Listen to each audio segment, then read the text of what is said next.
પાટણ જિલ્લાના સમી તાલુકાના ઐતિહાસિક અને પૌરાણિક વરાણા ધામ આજથી 15 દિવસ મેળાનું ઉદ્ઘાટન।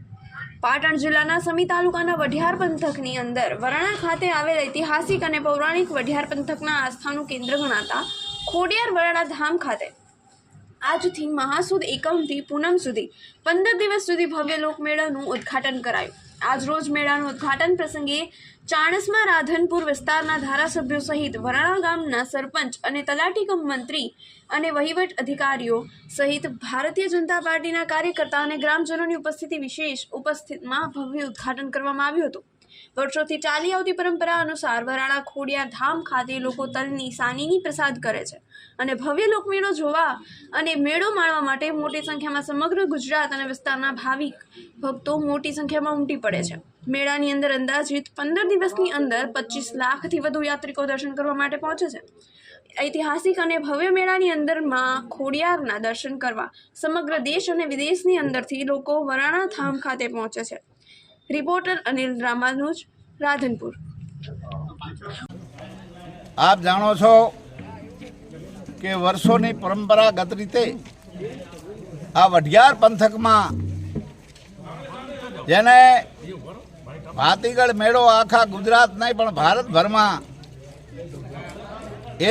एनी नामना छे मां खोडियारना आशीर्वाद लेवा आ गुजरात में ने भारत भर में लोको आवे छे। माना चरणों में भेदभाव जेवुं कांई ना होय। भलावाणा 18 आलम दरेक समाजना क्षत्रिय समाजना लोको माना आशीर्वाद लेवा आवे।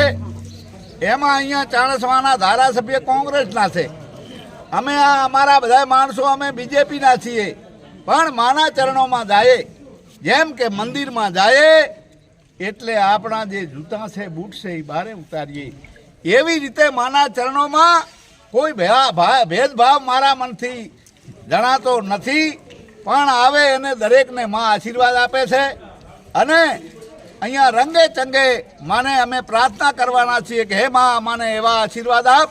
आ अमारो जे शुभ कार्य छे, उत्सव छे, मेळानो पर्व छे, एने रंगे चंगे पार पाडे एवी प्रार्थना। बोलो खोडियार मात की।